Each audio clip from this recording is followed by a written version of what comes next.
राष्ट्रपति हैं, तो उन्हीं के बारे में मैं आज आपको यहाँ पे बताऊंगी। बहुत सारे लोग हैं, बहुत सारे बच्चे हैं जिनको उनके बारे में पता नहीं है। सिर्फ दिखने में अभी फिलहाल हम जो काला कलर है या दिखने में ऐसे दिखते हैं वैसे दिखते हैं, इस चीज को हम जो वैल्यू दे रहे हैं, तो वही जब राष्ट्रपति बनते हैं तो वो कहाँ है और उनकी जिंदगी की जो कहानी थी वो कैसी थी, वही हम यहाँ देखेंगे। मेरा नाम है मैडम रानी सोईमोई। ये नाम से शायद ही मुझे कोई पहचानता होगा, पर मैं जब मैडम थी तब उस टाइम पे मुझे एक स्टूडेंट ने एक सवाल पूछा था कि मैम आप मेकअप क्यों नहीं करते हो। वही सवाल शायद से यहाँ पे मुझे देखने वाले हर एक के दिल में आया होगा कि मैम ने मेकअप क्यों नहीं किया है, आंटी ने मेकअप क्यों नहीं किया है। उस टाइम पे 2 मिनट रुक के जब मुझे ये सवाल पूछा गया था तो मेरा पूरा पास्ट मेरे सामने आ गया। 2 मिनट रुक के मैंने उस लड़की को बोला था कि मुझे 5 मिनट चाहिए, मैं 2 मिनट में इसका आंसर नहीं दे पाऊंगी। अगर आप मेरी बात 5 मिनट आराम से सुनते हो तो मैं आपको इसका जवाब दूंगी, और वही सवाल और वही 5 मिनट में आपको भी मांगती हूँ। क्या आप सब 5 मिनट मेरा अच्छे से ध्यान दे के सुनोगे? Thank you. तो मेरा जन्म एक आदिवासी एरिया में हुआ था। फैमिली बड़ी थी, 2 भाई 1 बहन, माता पिता और मैं। हम सब एक छोटी सी झोपड़ी में रहते थे। जब बारिश भी होती थी तो उस झोपड़ी में पानी टपकता था। वहाँ पे ही मेगा खदान थी और उस खदान में मेरे दोनों भाई और मेरे माता पिता वहाँ काम करते थे। खदान में काम करना मतलब वहाँ पे जो छोटे छोटे कण होते हैं, विषारी कण होते हैं, जिस वजह से अलग अलग बीमारियाँ उस टाइम होती थी। उस गांव में ना डॉक्टर थे, ना टीचर थे, ना कुछ। जब मैं वहाँ पे मैंने जब देखा, 4 ही साल की थी मैं तब, उस टाइम पे एक अचानक उस बीमारी की वजह से मेरे दोनों भाई और माता पिता चारों जन बीमार पड़ गए। एक ही साल में दोनों भाई भगवान को प्यारे हो गए। बाद में एक 6 साल की उम्र में मेरे पापा ने मेरा हाथ पकड़ा।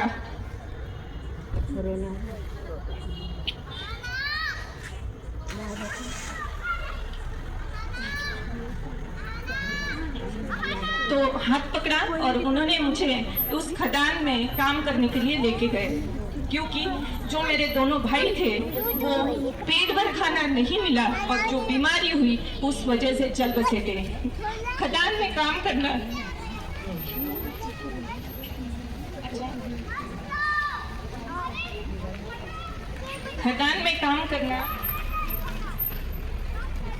एक नीच श्रेणी का काम होता है। बहुत मेहनत करनी पड़ती है, पर सैलरी जितनी चाहिए उतनी नहीं मिलती है। जब वहाँ पे मैं काम करने लगी तो मुझे अर्धक जो खदान होता है वहाँ पे काम करना पड़ा। वहाँ पे 10 साल से छोटे बच्चे ही काम कर सकते थे, क्योंकि वो नीचे के साइड में था। तो वहाँ पे खदान में अभ्रक जो इकट्ठा करना पड़ता था वो क्या था, तो अंधेरी पूरी खुली अंधेरा होता है और उसके अंदर जो चमकनारा अभ्रक होता है, जो चमकीला होता है, मोती के जैसे चमकता है, वो अभ्रक इकट्ठा करना पड़ता था। जब हम सब हमारी पूरी फैमिली एक काम में लग गई, सब जन खदान में काम करने लग गए, पर नियति को कुछ और ही मंजूर था। उस टाइम मैं बीमार थी और मुझे बहुत बुखार था, इसलिए मैं घर पे थी। और उसी टाइम पे जब मेरे माता पिता और मेरी बहन खदान में काम करने के लिए गए, वही खदान गिरने की वजह से उनकी वहाँ पे मौत हो गई। उस समय मैं सिर्फ और सिर्फ 6 साल की थी। वहाँ से मैं एक अनाथ सरकारी आश्रम होता है वहाँ पे चली गई। वहाँ से मेरी लाइफ और भी चेंज हो गई। वहाँ पे मैंने पढ़ाई लिखाई हर चीज़ सीख ली। वहाँ के गुरुजी ने मेरा नाम रखा द्रौपदी। तब से मेरा नाम द्रौपदी पड़ा। उससे पहले मैं रानी इस नाम से पहचानती थी। अब जो आप सोचोगे मैंने इतनी सारी स्टोरी आपको क्यों बोली और उसका और ये जो मेकअप का जो विषय है वो अलग है, नहीं। जब मैं पढ़ाई कर रही थी उस समय मुझे समझा कि जो बचपन में हमने अभ्रक जो इकट्ठा किया था वही अभ्रक हमारे कॉस्मेटिक्स में यूज किया जाता है। और जो अभ्रक हम कॉस्मेटिक्स में यूज करते हैं, वो अभ्रक इकट्ठा करते टाइम कम से कम 20,000 बच्चे, कोमल सा मन, उनकी जिंदगी का उन्हें पता नहीं, सिर्फ पेट भरना, यही उनकी एक टाइम की रोटी उनको मिलना, और इसीलिए वो काम करते हैं। और वही अभ्रक हम हमारी स्किन को, अच्छी स्किन को और चमकीला बनाने के लिए यूज करते हैं। अब अगर मैंने ये सामने देखा है कि जो छोटे छोटे बच्चे हैं जिनका गुलाब के जैसे कोमल मन है, और ये बच्चे वहाँ पे अभ्रक इकट्ठा करने के लिए क्या क्या करते हैं, तो आप ही बताइए मैं मेकअप कैसे कर सकती हूँ। मेरी स्टोरी यहीं पे खत्म नहीं होती है। यहाँ से आगे जब मैं पढ़ाई लिखाई की, बड़ी हुई, और बड़े होने के बाद में मैंने पहले क्लर्क की जॉब की, उसके बाद टीचर बनी, उसके बाद मेरी शादी हुई। शादी के बाद में फिर से नियति ने अपना रंग जमाया। 25 साल का बेटा गुजर गया, एक ही साल, 1-2 साल बीच में बीत गए। दूसरा बेटा रोड एक्सीडेंट में चला गया। उतना ही नियति को मंजूर नहीं था। कुछ दिनों बाद, कुछ महीनों बाद मेरे पति वो भी भगवान प्यारे हो गए। मैं पूरी डिप्रेशन में जा चुकी थी।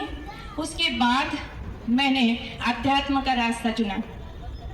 जो अध्यात्म का रास्ता मैंने चुना, उस वजह से मैं उस डिप्रेशन में से बाहर आ गई। और कहते हैं ना, हमारी जिंदगी भगवान ने किसी न किसी काम से लिखी होती है, और वो पूरा करे बगैर हमें छोड़ता नहीं है।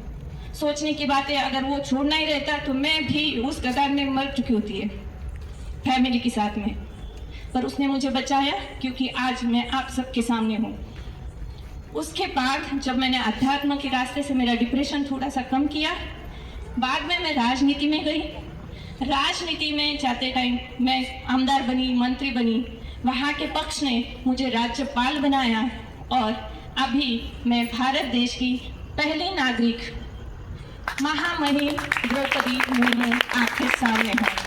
कहने का मतलब यही है कि जिंदगी में जितना सामने दिख रहा है, उतने इस पे आप अपनी जिंदगी बिताओ मत।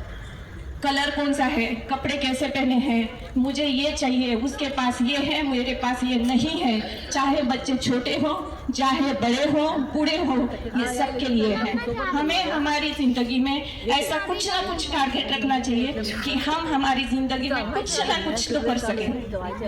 इतनी ही जिंदगी नहीं है। Thank you.